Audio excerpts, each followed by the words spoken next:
América Latina, un conjunto de países llevan en sus raíces la libertad y la lucha de sus pueblos que hoy el mundo escucha. Es mucha la indiferencia que sufrieron, marcando diferencia, les robaron y mintieron. Hoy hay un cambio que se gesta desde adentro, gente de ideales que parecían muertos, es la misma gente latinoamericana, una sola nación, conquistando el mañana, aprendiendo del pasado. Patria,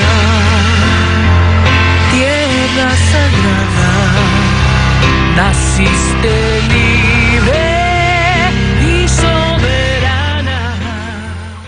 Presidente, en el tema internacional de las relaciones internacionales del país, usted defendió la reciente visita del presidente de Irán al país como un manejo soberano de las relaciones internacionales, lo cual está muy claro. Pero aún así hay sectores de oposición, articulistas que han querido posicionar la idea, sobre todo a la gente común y a la gente que no tiene mucho acceso frecuentemente a las noticias, de que esta visita del presidente de Irán podría generar represalias de parte, sobre todo de Estados Unidos, que ha criticado. ¿Y por qué? ¿Y de cuándo tenemos patrones, gendarmes? Yo creo que es uno de los cambios que vive el país. Ya no se somete a esas vergüenzas, sino que aprendió a ser digno, soberano, libre, independiente. ¿Yo a quién le tengo que pedir permiso para recibir al presidente de un país amigo? Que dicho sea de paso, es falso lo que dijo la prensa, que lo habíamos invitado a venir al país. Y en todo caso, si hubiera sido necesario invitarlo, lo invitaba. No, como iba a venir a la posición de mando de Daniel Ortega, pidió visitar el país y siempre será bienvenido, como todos los presidentes de los países del mundo, en un marco de mutuo respeto, empezando por el presidente de Estados Unidos. Entonces, esto es vergonzoso, pretender que debemos pedir permiso a otros países para ver a quién recibimos, a quién no. Que nuestras decisiones dependan de que no se vaya a poner bravo tal país y que no nos vaya a sancionar. ¿Desde cuándo? ¿Desde cuándo tenemos gendarmes? ¿Desde cuándo el planeta ha elegido un árbitro del bien y del mal? Ya basta. De soberanía y de dignidad también viven los pueblos. Eso como primer punto. Segundo punto, realmente molesta, indigna la doble moral que existe en todo esto, ¿no? Quiero decirle que Irán es una de las pocas democracias en el Medio Oriente, con sus imperfecciones. Tiene autoridad religiosa, etc. Pero que sea tiene elecciones. Hay 14 monarquías árabes en el Medio Oriente. Muchas de ellas nunca han tenido una elección, pero son los mejores amigos de Washington y ahí nadie dice nada. Entonces hay demasiada hipocresía. Que en Irán discriminan a la mujer, sí. La ley islámica, el Sharia, en mi concepto, con mucho respeto, es discriminatoria a la mujer. Tenemos que entender que otra cultura, otra religión, pero discrimina a la mujer. Yo no voy a estar de acuerdo con eso. ¿Pero acaso no se discriminan en otros países del Medio Oriente que son los grandes amigos de Washington? ¿Esto es hasta cuándo? Tanta doble moral. Si nosotros recibimos con mucho respeto al presidente de Irán, no porque coincidamos en todo con Irán, seguramente ellos no coinciden en todo con nosotros, sino porque es un país que respeta al Ecuador como nosotros respetamos a Irán, en un marco de respeto mutuo, soberanía y dignidad. Entonces ya basta de tanta doble moral. O sea, ¿Irán cuándo ha botado una bomba atómica? ¿Irán cuándo ha invadido otro país? Y aquí tenemos expresidentes de países que les rinden pleitesía, estos entreguistas criollos, pero que se han matado, han ordenado invasiones por supuestas armas de destrucción masiva, más de 1 millón de muertos en invasión de Irak. ¿Dónde están las armas de invasión de destrucción masiva? ¿Y ahí qué se dice? Y ahí si viniera este expresidente, todos esos criticones irían al aeropuerto a darles loa, ¿no? Así es la hipocresía y el entreguismo. El presidente Ahmadinejad, según lo que destaca algún medio hoy día, dijo que en la cita se acordaron que Ecuador e Irán formen un grupo para defenderse de las agresiones externas. No es exactamente así. Lo que se acordó fue crear un grupo amplio de países que derrumben estos mitos, que busquen la verdad e impidan las agresiones. Oiga, ¿no les suena conocido lo que está pasando con Irak? ¿No se hizo exactamente lo mismo con Irak? ¿Cómo es que no aprendemos de la historia? Y fíjese la doble moral, ¿eh? Saddam Hussein era aliado pues, de Estados Unidos. Fue utilizado por invadir Irán, pues, cuando querían destruir al régimen iraní después de la revolución de 1979. Ahí no era dictador. Cuando invade Kuwait, que era aliado de los Estados Unidos, ahí sí se vuelve el dictador. Y había que matarlo, tumbarlo, etc. Eso fue con Bush padre. Con Bush hijo, después del 11 de septiembre. Los servicios de inteligencia dicen que Irak tiene armas de destrucción masiva. Bombardéalo, sin resolución de la ONU, sin nada. Destruye. Más de 1 millón de muertos en Irak. ¿Dónde están las bombas de destrucción masiva? ¿No les suena conocido lo que están haciendo con Irán? ¿Cómo es que no aprendemos la historia? La historia es reciente. ¿Cómo no nos damos cuenta de la doble moral? ¿Qué régimen más corrupto, más dictatorial, más atentatorio a los derechos humanos que el régimen de Shah de Irán, antes de la Revolución Islámica, cerca de 25 años?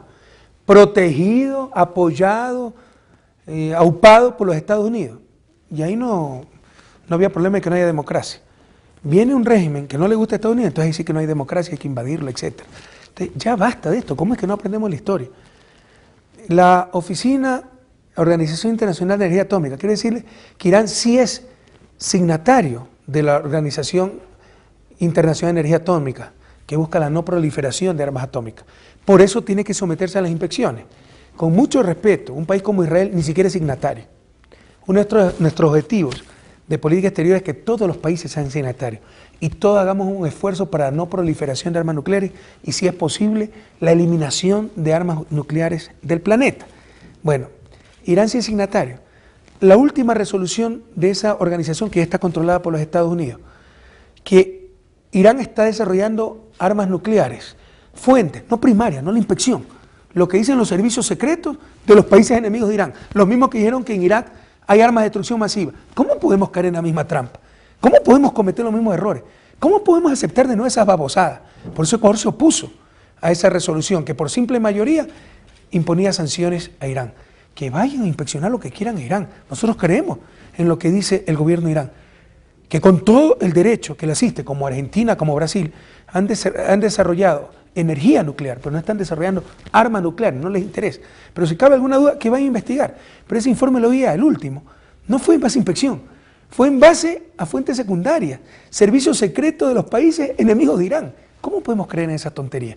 Entonces, lo que hemos acordado con Irán es hacer un gran frente para rebatir estas barbaridades insostenibles, evitar la agresión a un país como Irán que pudiera desencadenar la Tercera Guerra Mundial, porque Irán no es Libia, no se va a quedar con los brazos cruzados, tiene capacidad de respuesta, ¿no? Podría involucrarse China porque se provee del gobierno de Irán, sería muy grave un ataque a Irán. Debemos estar muy preocupados por la paz mundial, por la irresponsabilidad con que se está llevando este tema y la ligereza y la mentira, que ya las conocemos. Entonces, lo que hemos acordado es hacer un conjunto de naciones, con UNASUR si es posible, para rebatir estas barbaridades, hacer que todos los países firmen el tratado de no proliferación de armas nucleares y que se trate con seriedad este aspecto, no que haya un informe en base a fuentes secundarias, que son los servicios secretos de los países, de los mismos países enemigos de Irán.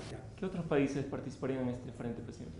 Bueno, esperamos una serie de países no alineados a nivel mundial que enfrenten esta agresión comunicacional como se vivió en los días previos a la invasión de Irak y evite una confrontación que, le insisto, pudiera desencadenar la Tercera Guerra Mundial. Estamos hablando de cosas extremadamente serias. Irán tiene capacidad de cerrar el estrecho de Hormuz si es que es atacado. Por ahí pasa 40% del petróleo mundial, entre ellos el de Arabia Saudita, que va a Estados Unidos. Entonces Estados Unidos, si estamos hablando en el hipotético de un desenlace violento, aumentará la presión. Si bloquea Irán, se meterán otros países aliados de Irán, como Siria, en el Medio Oriente. Se puede involucrar Israel. Irán puede alcanzar con misiles a Israel a Irán. Puede involucrarse China. Rusia no va a permitir que otras potencias vayan a poner en riesgo su frontera. Entonces es un problema extremadamente complejo que, como siempre, se le está llevando con mucha irresponsabilidad en base a rumores, en base a propaganda, en base a intereses y no en base a la verdad. Una última pregunta antes de darle nuevamente el paso a Carlos. Presidente, Ecuador presentó hace unos meses una propuesta para democratizar el Consejo de Seguridad de las Naciones Unidas. ¿Qué acogida ha tenido esta propuesta? Una propuesta no es de Ecuador, sino de muchos países y durante mucho tiempo, pero no nos engañemos. La justicia es solo la conveniencia del más fuerte. Y los más fuertes todavía son esas potencias, ¿no? Entonces ellos no van a ceder el ser los gendarmes del mundo en base a la justicia, la verdad, la moral, no, en base a la fuerza. Son los que tienen los ejércitos más fuertes, son las potencias nucleares, Estados Unidos, China, Rusia, Inglaterra, Francia. En consecuencia harán pequeños espacios, pequeñas concesiones para que no se quede el resto del mundo, pero no habrá una verdadera democratización del sistema de Naciones Unidas, al menos por parte como iniciativa de estas potencias. Entonces no es una iniciativa nueva, sino que es muy difícil de lograr porque lamentablemente hay potencias que se creen dueños del mundo, no en base a la verdad, sino en base a su poder militar. Y la justicia sigue siendo